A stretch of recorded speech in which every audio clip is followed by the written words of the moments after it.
Everyone thinks they know Ozzy Osbourne as the Wild Prince of Darkness, but there is one love story tied to him that almost no one talks about.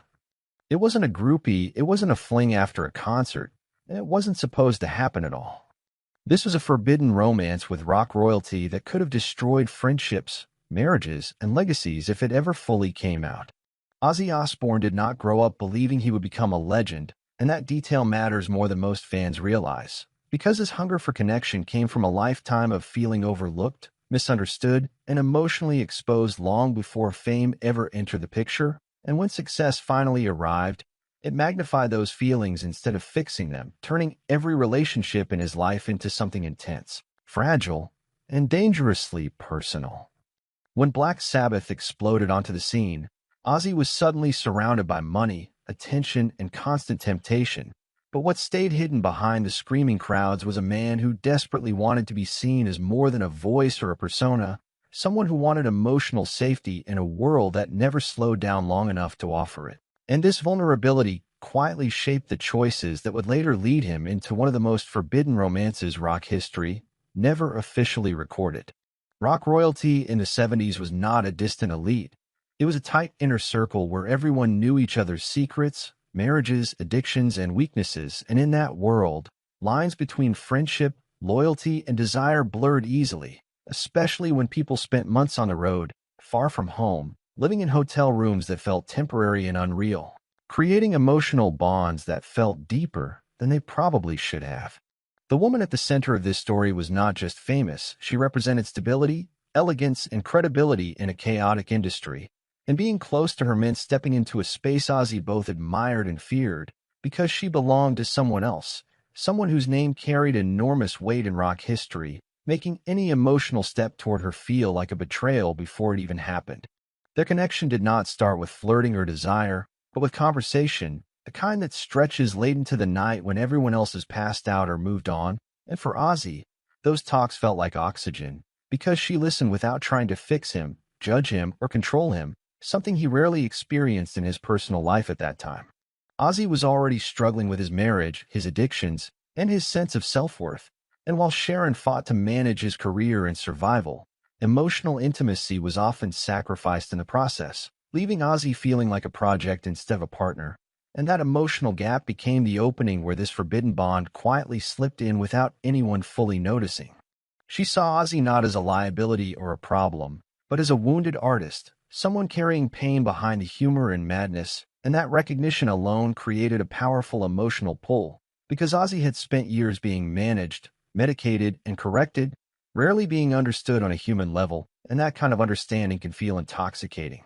Their time together was never announced or dramatic. It happened naturally in shared spaces like backstage lounges, private dinners, and industry events where their conversations always seemed to drift away from surface-level talk and into personal territory, and people around them sensed the closeness but brushed it off as harmless, because rock culture normalized intimacy in ways most outsiders would never understand. What made this connection dangerous was not secrecy at first, but emotional dependence, because Ozzy began looking forward to those moments of calm more than anything else. And when someone becomes your emotional refuge, the line between friendship and something more starts to dissolve whether you intend it to or not. For her, the situation was just as complicated, because she was deeply tied to her own life, commitments, and public image, and even acknowledging her feelings felt like stepping onto unstable ground, knowing that one wrong move could shatter multiple lives, including her own, yet the emotional honesty they shared made walking away feel impossible.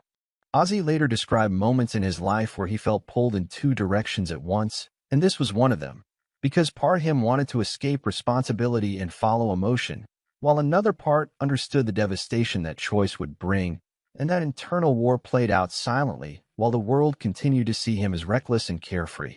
The tension reached a turning point during a night that has never been fully documented, but those close to the inner circle later describe it as a moment when everything changed, because after that evening, Ozzy and her were no longer just close friends trying to ignore their feelings. They became two people carrying a secret weight they could never put down. Nothing needed to be said out loud for the damage to begin, because emotional boundaries had already been crossed. And even without physical proof, the shift in their behavior was noticeable, with increased distance in public and an almost painful restraint whenever they were in the same room, as if both were trying to undo something that cannot be erased. Ozzy's guilt manifested in self-destruction, as it often did, because when he felt trapped emotionally, he turned to substances to numb the conflict, and his behavior during that period grew more erratic, more volatile, and more dangerous, leading many to believe that the emotional pressure of this forbidden connection pushed him deeper into chaos. The irony is that the romance itself was not wild or reckless. It was quiet, thoughtful, and deeply emotional, which made it even harder to let go, because it represented a version of Ozzy's life that felt peaceful and grounded, something he rarely experienced and never fully believed he deserved. As rumors began to circulate quietly within the industry, decisions were made to protect reputations rather than expose truth, because in rock culture, some stories are considered too destructive to tell, especially when they involve multiple legends whose legacies could be permanently damaged by a single confirmation. Ozzy understood this more than anyone because he had already lost so much control over his own narrative, and this was one part of his life he refused to turn into public spectacle, even if it meant carrying the emotional burden alone, which he did for years without ever fully addressing it. The woman at the center of the story chose silence as well, not out of fear, but out of responsibility, because she knew that speaking her truth would not bring healing, only chaos, and her decision to remain quiet allowed the people she loved to continue their lives without scandal, even if it meant denying a part of her own emotional history. This unspoken agreement created distance that felt permanent, and as tours ended and careers shifted, their paths slowly moved apart, not with anger or confrontation, but with a quiet acceptance that some connections exist only for a moment, no matter how deeply they affect you. Ozzy carried that experience into the rest of his life, shaping how he viewed love, loyalty, and temptation, and although he never publicly confirmed the affair, traces of it appeared in interviews, lyrics, and reflective moments where his voice softened and his words became careful, almost protective of a truth he refused to fully reveal. For fans who look closely, this chapter explains a great deal about Ozzy's emotional contradictions, his sudden guilt, his cycles of self-sabotage, and his deep respect for certain people he rarely spoke about, because some relationships leave marks that fame, time, and success can never fully erase. This forbidden romance was not about scandal or shock value. It was about timing, vulnerability, and the painful reality that loving the wrong person at the wrong time can change the course of your life forever, even if no one else ever knows it happened. As time moved forward, Ozzy Osbourne's public image began to shift, not because the chaos stopped, but because the world around him changed, and the wild man of rock slowly turned into a living legend whose past was spoken about more than his present. Yet beneath that transformation, the emotional weight of the forbidden romance never truly faded. It simply learned how to stay hidden.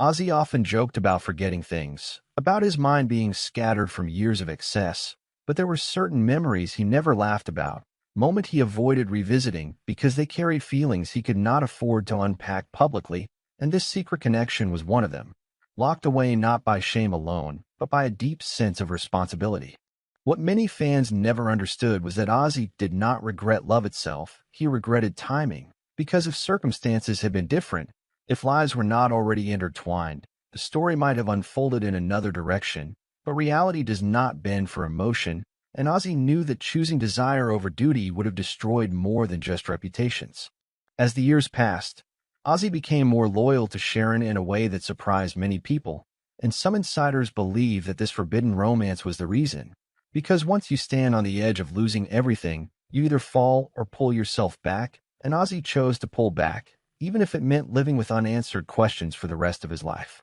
The industry noticed subtle changes, collaborations that never happened, invitations quietly declined, and shared spaces carefully avoided, not out of hostility, but out of self-control, because both Ozzy and the woman at the center of the story understood that distance was the only way to keep the past from resurfacing. Rock royalty has always operated on unspoken rules, and one of those rules is knowing when silence protects more than truth ever could. So while rumors occasionally surfaced, they were never confirmed, never denied, and eventually faded into background noise, drowned out by louder scandals and newer generations of controversy. Ozzy's struggles with addiction intensified and then slowly stabilized, and during that journey, therapists, doctors, and close friends tried to get him to confront unresolved emotions. But some wounds are not meant to be reopened. especially when healing would come at the expense of others, and Ozzy chose restraint over release. In rare interviews, Ozzy spoke about moments that almost broke him, moments where he felt he was standing at a crossroads, but he never explained what those moments were, and when pressed, he changed the subject, because explaining would require telling a story that was never his alone to tell. The woman who shared that connection continued her life with grace, choosing family, stability, and dignity over emotional chaos, and that choice deserves attention, because walking away from something meaningful without explanation requires strength that few people ever recognize, especially in an industry built on confession and exposure. As decades passed, nostalgia became profitable, and memoirs began flooding the market. Yet even then, this story remained untouched, proving that some agreements made in silence are stronger than contracts signed in public, and that mutual respect can outlive desire when both people understand the consequences of breaking it. Ozzy's health struggles later in life forced him into reflection, slowing him down in ways fame never could. And during that period, those close to him noticed a softer tone when he talked about the past. Less anger, less chaos, and more acceptance, as if he had finally made peace with choices that once haunted him. The forbidden romance did not end in betrayal or scandal. It ended in restraint, and that may be why it still holds power, because unresolved love lingers longer than dramatic endings, staying alive in memory instead of being buried by closure. Fans often wonder why Ozzy speaks so passionately about loyalty later in life, why he emphasizes respect and boundaries in interviews, and the answer may lie in this hidden chapter, because once you come close to crossing a line that would change everything, you either forget it or learn from it, and Ozzy clearly learned from it. This story also reframes Ozzy's relationship with Sharon, not as simple survival or management, but as a conscious choice, one reinforced by understanding what he could lose if he chased every feeling without thinking. And while their marriage was far from perfect, it endured in part because Ozzy finally understood the cost of emotional recklessness. The silence surrounding this affair became a shield, protecting children, partners, and legacies. And while fans often demand transparency from their idols, this is one case where silence served a higher purpose, preserving lives instead of satisfying curiosity. Even now, when old photos resurface or names are casually mentioned, there is a noticeable hesitation, a pause that suggests memory still carries weight, and that some emotions never fully expire, they simply become part of who you are. Ozzy's music from later years carries traces of regret, reflection, and restraint, themes that feel different from his earlier chaos, and while listeners may never connect those lyrics to a specific person, they reflect a man who learned that not every truth needs to be shouted to be real. The forbidden romance no one saw coming did not define Ozzy Osbourne's life, but it shaped it in quiet, lasting ways, influencing how he loved, how he chose loyalty, and how he protected the people around him, even when protecting them meant denying himself something deeply meaningful. In the end, this story is not about scandal. It is about humanity, because even legends face moments where emotion challenges responsibility, and the choices they make in those moments reveal who they truly are beyond the stage.